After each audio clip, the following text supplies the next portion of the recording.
Delhi NCR एक बार फिर से जहरीली धुंध की चपेट में है। AQI लगातार 300, 400, 500 पार कर रहा है। बाहर निकलते ही आंखों में जलन, गले में खराश, चेस्ट में भारीपन महसूस होता है और ये अब दिल्ली वालों के लिए या एनसीआर वालों के लिए रोज की प्रॉब्लम बन चुका है। इससे बचने के लिए लोग हर तरीके अपना रहे हैं। सड़कों पर N95 मास्क लगाकर निकल रहे हैं, घर और ऑफिस में एयर प्योरीफायर लगवा दिया है और इन सब के अलावा एक और नाम है जो इन दिनों हर घर में और हर व्हाट्सएप ग्रुप में है, वो है नेबुलाइजर। एक छोटी सी मशीन जो कभी सिर्फ अस्पताल के इमरजेंसी रूम में दिखती थी, वो आज हर दूसरे घर में पहुंच चुकी है। बच्चे, बूढ़े, यहाँ तक कि सोशल मीडिया पर कुत्तों, बिल्लियों को भी पॉल्यूशन से बचाने के लिए नेबुलाइजर लगाने वाले वीडियो वायरल हो रहे हैं। लेकिन सवाल ये है कि क्या हम इस नेबुलाइजर को सही तरीके से समझ रहे हैं? क्योंकि जिस नेबुलाइजर के इस्तेमाल को आज आप और हमने एकदम आम बना दिया है, वो खतरनाक भी हो सकता है।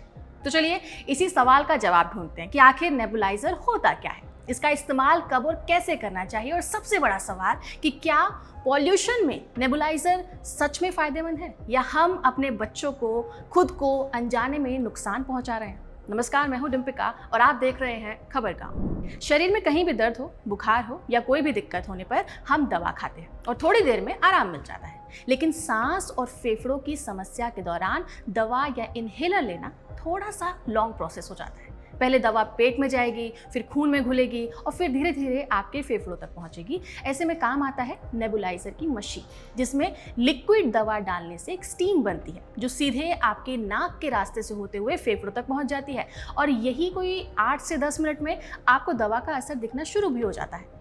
इसका इस्तेमाल खासतौर से अस्थमा अटैक के टाइम, क्रोनिक लंग डिसीज़ में, यानी कि जब आपके फेफड़ों में जो एयरवे है वो धीरे धीरे सिकुड़ने लगते हैं और इनमें इन्फ्लेमेशन बढ़ता है, तेज खांसी हो, वायरल इन्फेक्शन हो या घर में कोई बच्चा इनहेलर ठीक से नहीं ले पा रहा हो, तब ऐसी सिचुएशन में नेबुलाइजर सबसे फायदेमंद ऑप्शन है।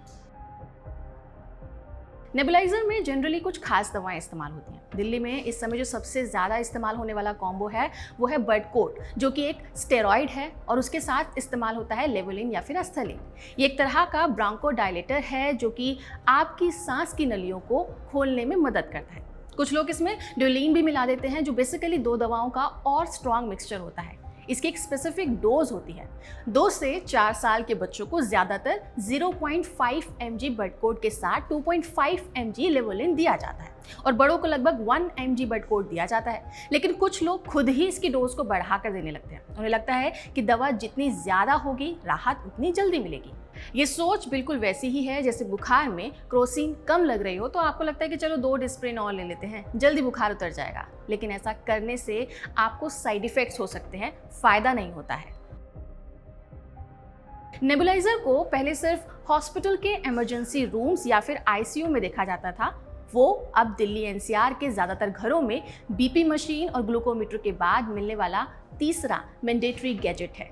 इसके पीछे सबसे बड़ा कारण है कि लोगों को लगता है कि पॉल्यूशन से परेशान होकर रिलीफ के चक्कर में क्यों ना नेबुलाइजर ले लिया जाए ताकि आपके लंग्स फ्रेश हो जाएं। अगर आप भी उन्हीं में से एक हैं तो मैं आपको बता दूं कि ये बहुत बड़ी मिसअंडरस्टैंडिंग है। पॉल्यूशन को न्यूट्रलाइज करने का काम नेबुलाइजर कभी नहीं करता है। पॉल्यूशन के समय हवा में PM 2.5 और PM 10 जैसे पार्टिकल्स के साथ नाइट्रोजन डाइऑक्साइड और सल्फर डाइऑक्साइड जैसी गैसें होती हैं। इसके साथ हवा में कैंसर पैदा करने वाले तत्व भी घुले हुए होते हैं और नेबुलाइजर इनमें से किसी को भी फिल्टर नहीं करता। उसका काम तो सिर्फ मेडिसिन को फेफड़ों तक पहुंचाने का होता है। लोग इस बात को भी नहीं समझ पा रहे हैं कि नेबुलाइजर में डाली जाने वाली दवाएं पॉल्यूशन को साफ ही नहीं करती, ना तो लंग्स को डिटॉक्स करती है और ना ही हवा में मौजूद PM 2.5, PM 10 या फिर टॉक्सिक गैसेस को न्यूट्रलाइज करती हैं। ये दवाएं सिर्फ स्वेलिंग और एयरवे को थोड़ी राहत दे सकती है ताकि आपका सांस लेना आसान हो सके। लेकिन जब फेफड़े पहले से ही पॉल्यूशन से परेशान हो तो स्टेरॉइड मिस्ट उन्हें और सेंसिटिव बना देता है। इससे परेशानी आपकी बढ़ सकती है। इससे आपका जो नेचुरल डिफेंस सिस्टम है वो वीक हो जाएगा, जिसे टेकाफिलैक्सिस कहते हैं, यानी कि दवा के प्रति आपकी टॉलरेंस बढ़ जाती है। आप पर वो दवा वापस से असर नहीं करेगी और इससे दिक्कत ये होगी कि जब कभी फेफड़ों की परेशानी आपको बढ़ी तो आप उस समय दवा को एकदम बेकार समझेंगे क्योंकि वो आपका काम ही नहीं कर पाएगी। इसके अलावा नेबुलाइजर के लगातार इस्तेमाल से मुंह में सफ़ेद दाग यानी कि ऑरल थ्रश हो जाते हैं, गले में खराश होती है और आवाज़ बैठने लगती है। इसके अलावा दूसरा खतरा ये होता है कि एस्थलीन जैसी दवा अगर ज़रूरत से ज़्यादा दे दी जाए तो दिल की धड़कन 160 से 170 तक पहुंच जाती है। बच्चा कांपने लगता है, उसे नींद नहीं आती है। तीसरा बड़ा रिस्क है मशीन की सफाई। अगर नेबुलाइजर ठीक से साफ नहीं किया जाता है तो उसमें बैक्टीरिया और फंगस जम जाते हैं और वही इन्फेक्शन जो है वो आपके लंग्स तक पहुंच जाता है।